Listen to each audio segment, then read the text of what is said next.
Welcome everyone. Today we are going to talk about camera angles and when to use them to enhance your film's story. A camera angle, if you haven't already guessed, is how you position your camera to frame your subject, be it a person or an object.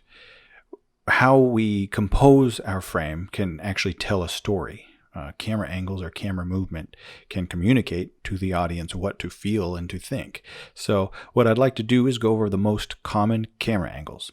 And first up are what we call the distance shots, camera angles that are shot at eye level, more or less.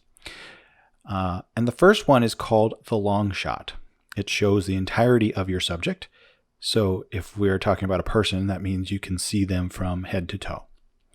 Next, we have a medium shot. This one is about from the hips up. After that, we move in further to a medium close-up, which is about from the chest up. And then a close-up, which is from the shoulders up. And then finally, an extreme close-up. An extreme close-up will fill the frame completely. This shot works great for when you want to focus on an object. For instance, this is a close-up of cereal. And then this is an extreme close-up on cereal. Now we move on from distance shots to actual angles. Next is the high angle, where the camera is placed higher than the actor's eye level. This can denote weakness. The extreme of this would be a bird's eye view. This shot is directly over the head. This is a low angle. By placing the camera lower than the actor's eye level, you are making the actor seem larger than your audience. This is a great way to denote power. The final angle I want to talk about is the Dutch angle, or also known as the oblique angle. This is where the camera is not level, it's just kind of tilted, it's a bit off, and gives the feeling that something is wrong. There are more basic camera techniques than just angles. There are some basic camera movements too. For instance, there is a pan.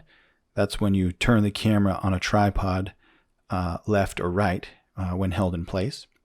And then you have a tilt, and that's when you move the camera up or down, again on a tripod or held in place. Next we have the dolly shot. That's when the camera is locked down, whether on a dolly or a slider or even a DIY method, and then you move the camera left or right, forward or backward. And then we have a crane shot, which is where the camera is raised in a scene. And you probably won't be doing much of this in this class unless you have a drone. Drones can substitute cranes pretty easily, and you can get something like these shots. Finally, we have handheld movement, which adds wobble and shake to your footage, and when used in the right context, works great to denote action, or even gives the audience the feeling that they are standing inside of the scene.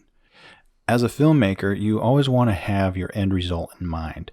Your camera is the eyes of the audience. It's the objective observer that you have complete control over. So what visual techniques you use to tell your story will have one of the biggest impacts on the tone of your film. Take, for instance, a dialogue scene. You can use the distance you have from your actor to help tell you the story. If you want us to feel connected to the character, you might want to go to a close-up, since this is a very intimate shot with the character.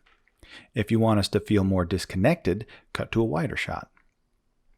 You can use foreground objects to insinuate that the character is hiding something or that they feel trapped, since visually there is nowhere to go.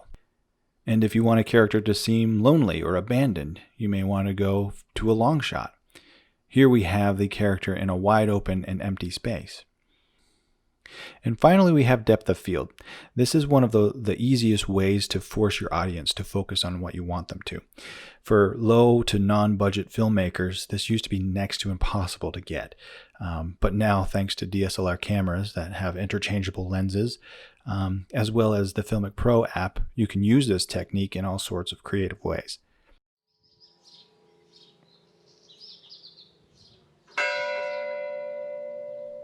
So camera angles and camera movement can be a very subtle thing, something that the viewer doesn't typically think about, but because you are their eyes, it just kind of happens subliminally. So it's really important as a filmmaker to strategically choose your angles.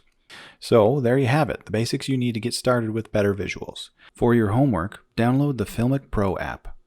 Explore the settings and play around with it. There will be a demonstration on all the ins and outs, but for now, I want you to film 10 seconds of each angle and movement I went over in this video. Put the videos in a folder called Camera Angles with your name on it, and put them in the homework folder on the server. That's all I have for now. I'll see you in the next video.